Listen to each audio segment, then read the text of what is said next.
mana ikkita tadbirkorlik subyekti shartnoma qilyapti. Bittasi tovar sotadi, bittasi olish kerak. Oladigan tadbirkor xitoylik, chet el fuqarosi, chet el korxonasi O'zbekistonda hech qanaqa ish qilmagan. Tashqi savdo kontrakt bo'lyapti. Bu yerda shartnoma qilishyapti. Biz O'zbekistonning firmasi 100% to'laysan oldindan deyapti, keyin tovar jo'nataman. Bular to'layapti. Bo'ldi. O'zbekiston firmasi tovar jo'natmayapti. Keyin bular telefon qilyapti, qidiryapti, topolmayapti. Keyin oxiri aloqaga chiqib ustiga ariza yozaman, u qilaman, bu qilaman degandan keyin yarim pulini qaytarib beryapti bular. Tushundingizmi? Qarang, ya'ni masalan 1 million dollarlik kontrakt bo'lgan. 1 million dollardan 500 mingini qaytarib berib, platyoshkalari bor. Bu bo'yicha. Endi shartnomani shartiga ko'ra tam есть такой пункт пеня называется. За каждый день просрочки. Это в судебном порядке. Да, o'shani aytyapman. Endi qarang, agar bu yerda hozir по факту мошенничествоda o'zi aslida tegini olganda maqsad shartnomaviy munosabat orqali firibgarlik jinoyatini sodir qilishda bu yerda maqsad. O'sha boshqa begona bularni chet elligidan foydalangan holda o'sha pullarini o'zlashtirish o'zi asli maqsad. Niqoblangan bo'lyapti-da bu yerda. Nima shartnomaviy munosabat orqali, chunki bular ham aqllida bilyapti, что ertaga bu ming ariza yozgani bilan jinoyat ishi bo'lmaydi, iqtisodiy tartibda hal qiling degan nimani javob xatlarini berishadi, prokuratura ham, tergov organlari ham. O'shaning uchun ular aqllilik qilib mana shunaqa qilgan. Поэтому теперь наша задача в чем? Как можно сделать так, чтобы на них возбудили уголовное дело? Agar jinoyat ishi qo'zg'atsa, конечно, uni ehtiyot chora qo'llaniladi, u to'lash nimasi koeffitsiyenti ko'payadi. Endi lekin penya bo'lmaydi. Bu yerda faqat asosiy qarz bo'ladi. Sud orqali bo'ladigan bo'lsa, penyasi ham bor. Penyasi ham почти bir xilda summasi. 500 ming bo'lsa, 500 minglik to'lib tashagan. Agar har bir kunini hisoblaydigan bo'lsa, уже 2 года прошло с момента kontrakt. Hozir qaysi tarafni? Xitoylik jabrlanuvchi. Shunaqa narsa borda, firibgarlikni bir turi shartnoma tuzish yo'li bilan, niqoblangan firibgarlik hisoblanadi. U shartnoma tuzishadi, bila turib, to'shda keyinchalik ichki ishlar yoki prokuratura yoki departamentga murojaat qilmasligini ular javob beradi-ku. Sud orqali murojaat qilib shart-noma munosabat. Uni endi isbotlash kerak ekan. Ana firma, O'zbekistonning firmasi. Qasdini isbotlash kerak. Qarang, O'zbekistonning firmasi o'zi действующий firmami? Действительно O'zbekistonning firmasi endi men tekshirdim. Nima bo'yicha, baza bo'yicha действует qilyapti soliq majburiyatiga ega hozirgi kunda. No, adresi o'zgargan. O'sha payt именно operatsiya nima pul o'tkazilgan paytda Kapital bankda, bizning bankda shoti и adres ham nimani oldida ekan. O'sha Kapital bankning yonida Silver Business Center bor. Прямо o'shaning ichida bo'lgan ekan. Men talabnoma yubordim-da специально, qani nima bo'ladi? Unda я думаю, iqtisodiy. Переехали. Unda sud bo'ladi, aka. Действующий завод bor. Firma bo'ladi. Mashinasi bo'lmaydi mana. Firma, допустим, если agar firma yopilganda yoki bir nima bo'lganda o'shanda tushunsa bo'ladi. Soliqqa zaпрос bersa bo'ladimi? Оборотga qanaqadir bermaydi. Soliq to'lovlari bironta ma'lumot haqida statistika reytingi bo'yicha ma'lumot beradimi? Statusdan ko'ring. Statusdan она стоит активно. Активная, все значит, она действующая фирма. Хорошо действующая фирма, но может она не работает. Минимум там soliqlarni to'lab yurgan bo'lsa-chi, на плаву bo'ladi-yu. Нулевой отчет topshirib. Ham действующий bo'ladi.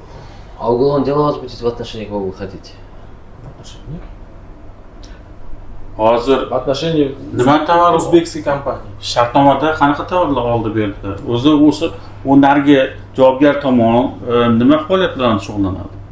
Aytmoqchi bo'lganim, o'sha holat bo'yicha действиялар bo'lganmi, harakatlar bo'lganmi, ana shuni ko'tarish kerak bo'ladi. Siz mana действие ishimi, ne действие ishimi shuni aniqlash uchun. Hop, hattan bilamiz kim bilan kim, u firma bilan kim shartnoma qilganini kim beradi bizga hozir. Kommersiy tayinlab bo'ladi. Kameral tekshiruv qilishga soliqqa advokatskiy zaпрос bilan murojaat qila oladimi o'shani? O'sha holat bo'yicha. Yo'q, biz murojaat qila olamiz. Soliq o'zi hal qiladi. Soliq o'zi hal qiladi. O'zi hal qiladi, qilish qilmas, lekin shikoyat tushsa firmada, shikoyat qilish mumkin, to'g'rimi? Shikoyat tushsa firmada, keyin soliq kameral o'tkazadi. Bu bo'ldi. Bo'lmasa Mana-ku. Birinchi bo'lmasam shikoyat. O'sha shikoyatni siz advokat sifatida shikoyat qilish mumkinmi? mumkin. Bu kimnidir manfaati doверенностьim bilan. bor-ku, order bor, shunda ilova qilaman. Kameral tekshiruv o'tkazishni so'rayman. Bitta berib yuboraman. Tim bo'li 1,5 million bo'yicha ular soliq to'lamagan. Foyda solig'ini. To'ppa-to'g'ri. Ularga nima bo'ladi? Asos bo'ladi. To'ppa-to'g'ri. Ular yechib olganda pulni. Nimadir qilib. Bo'ldi, tak, yaxshi. Kameral tekshiruvga bitta xat yozamiz bo'lmasa. Keyin bo'lmasa prokuraturadan shundan boshlaymiz-da, keyingi masala, keyingi savol, mayli, допустим, jinoyat ishi qo'zg'atildi, undirildi основной dolg. Keyin iqtisodiy Peniyani iqtisodiy sudga bersa Yo'q, bo'ladi. peniyasini iqtisodiy sudga bersa bo'ladimi alohida? А всё тогда. В чем вопрос? Тогда первоначально надо основной долг взыскать, надо заявлением обратиться тогда. Основной dolg firibgarlik yo'li bilan aniqlangan. Да, hukm chiqadi, keyin hukmda o'sha jinoyat ishi doirasida уже hukmda iltimosnoma kiritiladi-da, mana bunaqa peniyasi ham bor. Peniya bo'yicha iqtisodiy tartibda nima qilib tushuntirish berib o'tinglar degan mazmunda beradi, keyin hukmni tagiga yozib qo'yadi. Da'vogar taraflar, manfaatdor tomonlar zarar undirish, qo'shimcha zarar undirish bo'yicha iqtisodiy yoki fuqarolik sudiga tushuntirilsin deb bersa, keyin o'sha hukm bilan iqtisodiyga beriladi. U peniyani уже 100% undirib beradi, jinoyat hukmi bo'lgani uchun. Chunki bu jinoyat harakati natijasida zarari oldi firmasi xitoyliklar. Конечно, еще упущенная выгода есть. Они их деньги сколько держат. Okey, yaxshimisiz, tinchmisiz? Tinch, rahmat. Ana apellyatsiyani yozdim. Bitta kelib keting ofisga. Nima deysiz, Davron aka? Harakat qilsa bo'ladimi? Mashinistvaga lekin shartnoma bor. O'sha yerda ekanmi? Boshida baribir ular bitta javob xati qiladi. Bo'lmaydi deb. Keyin uni отказ отмен qilib turib, keyin qo'zg'ab o'tirsa bo'ladi. Shaharga yozib Bo'pti, mana oldinga keling, u ham shu yerga keladi. Отказ qildirmaslik uchun, отказ qilishga asos bo'lmasligi uchun siz materiallarni to'plab olishingiz kerak. Ofisga keling. Haligi advokatskiy запросlar bilan kameral tekshiruv bilan. o'shalarni добиться qilib, keyin firibgarlik ish qo'zg'atishga. Menda o'zi paket dokument bor. Bularning eng fishka plus tomoni to, что bu pul masalan 1 million dollar boshida Xitoylik o'tkazib bergan O'zbekistonga. Keyin buni yarmini 500 mingga qaytarib bergan. Siz birinchi uni soxta tadbirkorligini ko'tarishingiz kerak, keyin firibgarlikni ko'tarishingiz kerak. Birinchi firibgarlikka udar qilsangiz noto'g'ri bo'ladi. Siz bu ham shaxmatda o'ynagandek narsa-da. To'ppa-to'g'ri. Soxta tadbirkorlik birinchi udar qilishingiz kerak. Urug'ini shunga qaratishingiz kerak. Prokuraturani ham, soliqni ham. O'z imенно soliqdan boshlanadi bu narsa. Keyin departamentning e'tiborini qaratasiz unga. Departament qiziqadi bu narsalarga.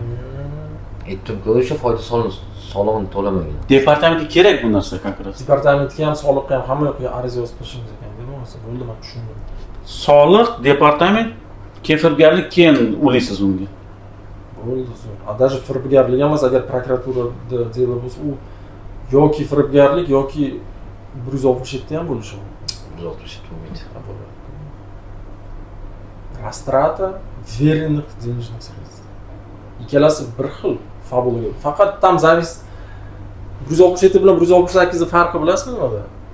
To, что qasd qachon paydo bo'lganligida вот 167 da После владения у него появляется. qo'liga pul tushgandan keyin qasd paydo bo'lib qolsa 167 bo'ladi. A 168 da boshidan 0 dan boshlab qasdi bo'ladi. Hozir men buni aldiyman, keyin pulini olaman. A 167 da само собой pul tushishi kerak bo'ladi. Уже так же и довладки, и хищение можно расценивать не только из госорганов. Нет, ясное дело, но я бы тут... Это может быть и хищение даже веренных денежных средств получается. Путем растраты. Все. Путем присвоения или растраты. Тут чисто хищение было. Уям-буям. Qaysi bir og'irroq? 168. Mashinistva. To'g'ri, o'tda zarar qoplasa ham 168 da bormi? Zarar qoplasa ochiqda bo'ladi. Bor. Ikkalasi 167, 168 aniqi bir xil. 168 da 5-qismi bor. Zarar qoplangan taqdirda Ikkalasi bir xil emas. Mayli, endi agar shu darajaga yetib borsak, tergovda o'tirib turadi, sudga chiqib ketadi. balkim tergov qadar tekshirish davomida qoplar zarari bilmaysiz-ku. Bo'ladi, shunaqasi ham bo'ladi. Ularga agar Ariza faoliyatiga lishniy nima problema kerak bo'lmasa, chunki ular departament o'tkazsa agar bu tergovga qadar tekshirishda zo'r bo'ladi. U уже kameral taftishlarni o'tkazib tashlaydi bir oyda ichida. o'sha yaxshi bo'ladi. O'shaning uchun RUVD uchastkavoy bilasiz. Uchastkovoylar o'zini yo'nalishi. Ular hozir oqsavyapti.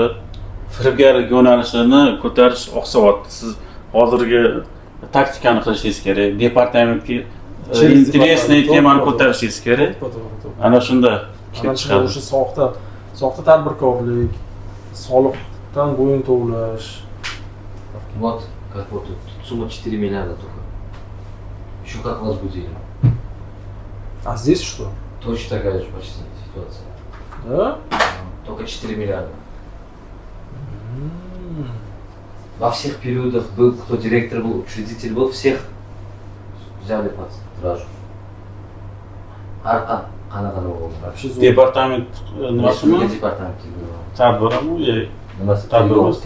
Departamentda nima ish Shayxon Tohir? Это ранее судимлigi. Radniy sudi. Departament tergovda tekshirish. Shunga bo'ldi, plotni bu bilan shug'ullanish kerak.